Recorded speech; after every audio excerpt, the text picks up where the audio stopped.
नमस्कार। मैं डॉक्टर जितेंद्र कुमार आपका जेके बायोलॉजी क्लासेस में स्वागत करता हूं। आप जेके बायोलॉजी क्लासेस को देख रहे हैं और पसंद कर रहे हैं, ये हमारे लिए खुशी की बात है। आप हमारे चैनल को लाइक कीजिए, शेयर कीजिए और सब्सक्राइब कीजिए और अपना कमेंट बॉक्स में जरूर लिखिए। आज मैं आपको बफर सिस्टम के बारे में बताऊंगा कि बफर सिस्टम क्या होता है और बायोलॉजिकल सिस्टम में कितने तरह के बफर सिस्टम एग्जिस्ट करते हैं उसके बारे में भी बात करूंगा और किस तरीके के सवाल पूछे जा सकते हैं इसके बारे में भी बताऊंगा। तो सबसे पहले बफर सिस्टम की अगर बात करें तो क्या कंपोजिशन होता है, या तो मिक्सचर ऑफ वीक एसिड और कंजुगेट बेस का हो या वीक बेस हो और कंजुगेट एसिड हो।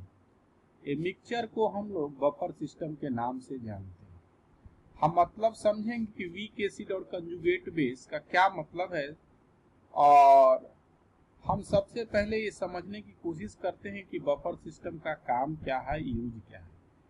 तो ये करता क्या है, ये रिसिस्ट करता है, चेंज को स्टॉप करता है when small amount of acid और बेस एडेड।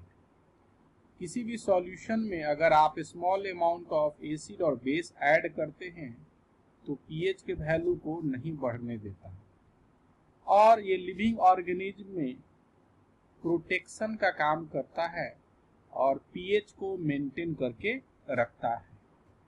अब अगला सवाल उठता है कि मोड ऑफ एक्शन क्या है, कैसे ये बफर सिस्टम काम करते हैं।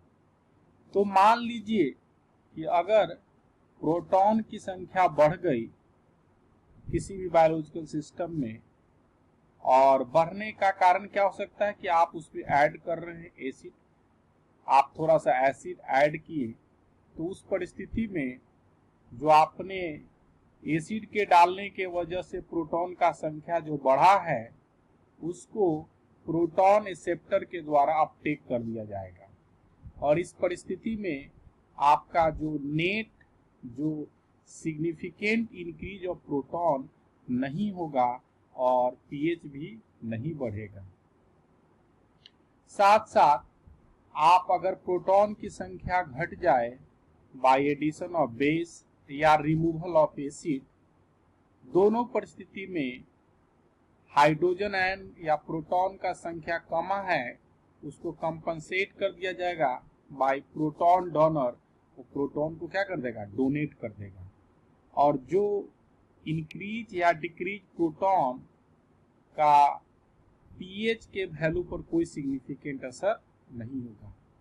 अब यहाँ थोड़ा और देखते हैं डिटेल एग्जांपल से। मान लीजिए कि H2CO3 है, अगर आपने एसिड ऐड किया तो प्रोटॉन की संख्या बढ़ गई, तो उस परिस्थिति में ये रिएक्शन H2CO3 माइनस और H प्लस मिलके H2CO3 का निर्माण कर लेते हैं और सॉल्यूशन में नेट हाइड्रोजन की संख्या नहीं इंक्रीज करता। ठीक उसी तरीके से अगर आपने क्या कर लिया कि किसी कारण से इस हाइड्रोजन आयन प्रोटॉन को रिमूव कर दिया जिसके वजह से हाइड्रोजन आयन का कॉन्सेंट्रेशन घट गया तो पीएच बढ़ जाएगा। तो इस परिस्थिति में बफर सिस्टम जो H2CO3 है वो डिसोसिएट होके H2CO3 माइनस और H प्लस क्या करेगा, H आयन को रिलीज करेगा। तो क्या करेगा, कंपनसेट कर दिया, और इस वजह से जो नंबर ऑफ हाइड्रोजन आयन हैं इन सॉल्यूशन कांस्टेंट रहते हैं। अगर वो बढ़ने लगते हैं, इसकी संख्या बढ़ी तो अपटेक कर लिए जाते हैं बाय हाइड्रोजन एक्सेप्टर, अगर वो कमने लगा तो डोनेट किए कर दिए जाते हैं प्रोटॉन डोनर के माध्यम से, है ना, डोनेट कर दिए जाते हैं और प्रोटॉन का संख्या में कोई बदलाव नहीं होता है। हमारे लिविंग ऑर्गेनिज्म में तीन जो बफर सिस्टम है काफी प्रोमिनेंट रोल प्ले करते हैं। Phosphate buffer system, bicarbonate buffer system और प्रोटीन बफर सिस्टम। तो किसी भी बफर सिस्टम के लिए एक कंपोनेंट जो प्रोटॉन डोनर का काम करेगा और एक कंपोनेंट प्रोटीन एक्सेप्टर का काम करेगा।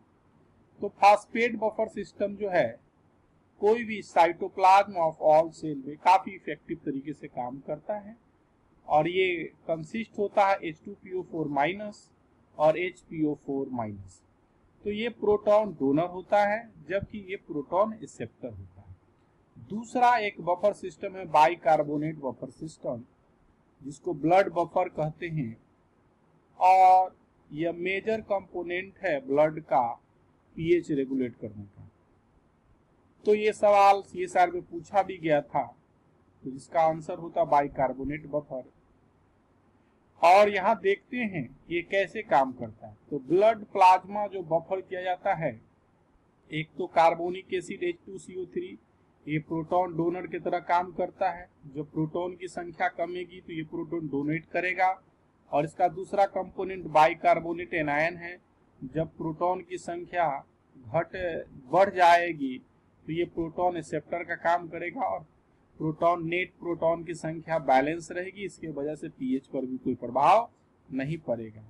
अगला आपका एक है प्रोटीन बफर सिस्टम। प्रोटीन भी बफर की तरह काम करते हैं। तो आइए इसको थोड़ा समझते हैं कि प्रोटीन कैसे बफर का काम करते हैं। तो प्रोटीन जो बने होते हैं इम्यूनो एसिड के बने होते हैं, और उसमें पॉजिटिव चार्ज एमिनो ग्रुप होता है और नेगेटिव चार्ज है ना कार्बोक्सिल ग्रुप होता है। और इसके वजह से होता क्या है कि charge regions can bind to hydrogen and hydroxyl ion. इसके वजह से अगर ये बाइंड करेंगे तो इसके वजह से क्या होगा कि हाइड्रोजन आयन या सिंपल भाषा में प्रोटॉन का जो कॉन्सेंट्रेशन को रेगुलेट करेंगे, या हाइड्रोक्सिल आयन के कॉन्सेंट्रेशन को अदर वे राउंड रेगुलेट करेंगे। तो यह भी पूछा जाता है कि विच protein is most important buffer in plasma. तो आपका हीमोग्लोबिन जो प्रोटीन है ये ब्लड प्लाज्मा में काम करता है, जो कि बफर का काम करता है। तो अगर आप इस वीडियो को पसंद करते हैं तो जेके बायोलॉजी क्लासेस चैनल को लाइक करें, शेयर करें और सब्सक्राइब करें। और thank you for watching the video.